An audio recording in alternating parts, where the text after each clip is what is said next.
Good afternoon, ladies and gentlemen. Welcome again to TSC TV. I thought I'd talk about something a little bit different today. I thought we'd talk about engraving.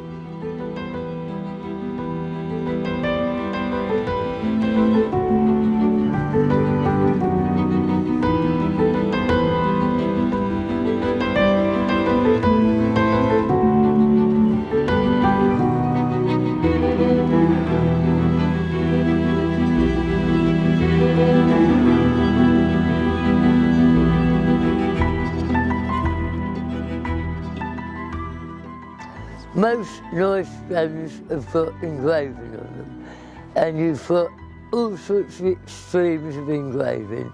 You have machine engraving, which has got to a very, very high standard. You've then got machine engraving, which is finished by hand, which makes it even nicer.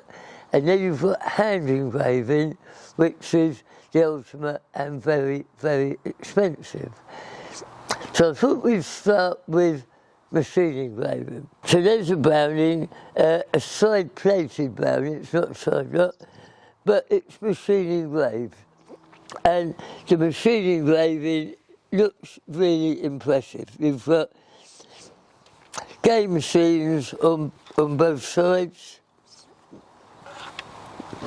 You've got scroll engraving on the bottom, and they engrave the filigrane and the 4 caps, and so on. So makes the gun look really attractive.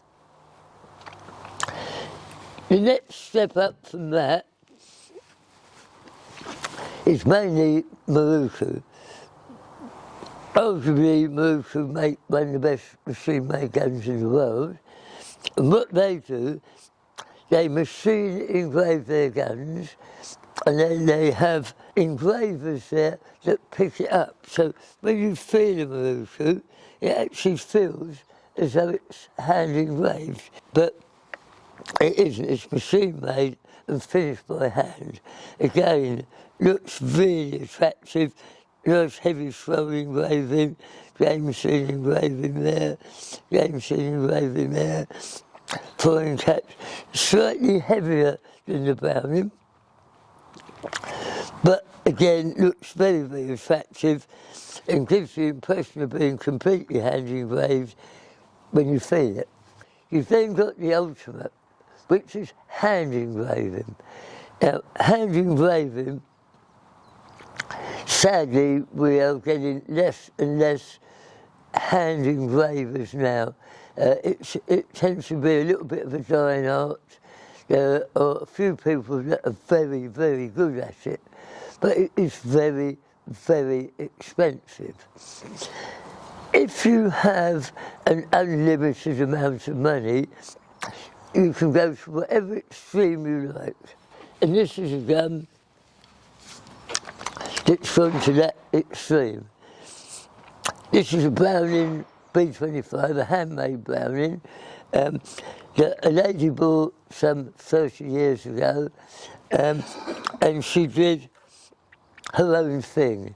What she did, she got the engraver to clean the action off, and then she had it engraved to her own style.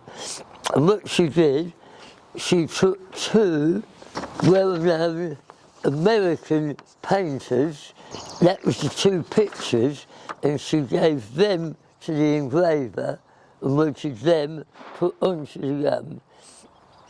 One engraving is called The Last Buffalo, which is the one where all the dead buffalo remains in the, and the other one was called Buffalo Chase. That is a bit unusual because if you look very carefully at the picture, it is actually a woman. So that is a woman hunting buffalo, which was very rare.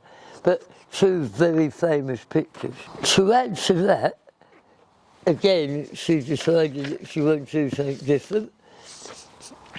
So she had a stocker carve a stock for her. Again, a little bit different. As a stock, and she took the pistol grip off,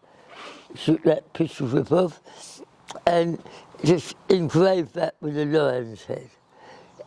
Not for any reason, but it was something a bit different. Now that, obviously, the engraver that did the work on that was a man called Ken Hunt, who arguably was one of the best engravers that we've ever had in this country. And Ken Hunt did beautiful engraving. Best engraving has been going for 100 years on English guns. And there's a sort of a bit of an example of how you can engrave something a little bit different. That gun has got classic rose and scroll engraving, which you find on purges and things like that. But to do something different, on the bottom of the action, the engravers put a game scene.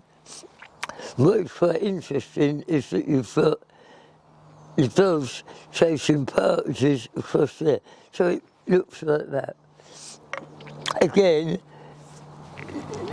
very, very nice. To get something like that done these days will cost an absolute fortune. But every now and again you can find a gun that's probably 100 years old, which is really, really nice. So I hope that answers a few people's questions about engraving. Thanks for watching CSC TV once again. Any questions I can answer, give me a ring. If not, like and subscribe, and we'll see you next time.